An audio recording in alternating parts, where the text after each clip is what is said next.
এই ভিডিওই আমার কথা শোনার আগে এই দাদা বাবু কি বলে শোনেন তো ভাই। কেন খাজেরি মাদ্রাসায় পাঠাবেন?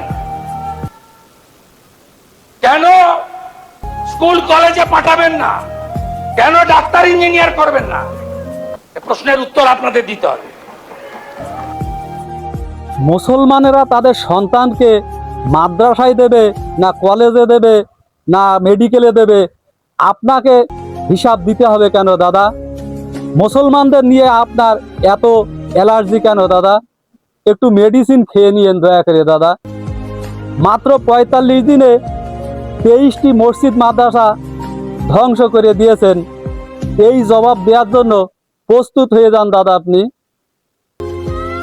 মুসলমানরা যে বীরের জাতি, একথা কি আপনি, ইতিহাস কি আপনি ভুলে গেছেন?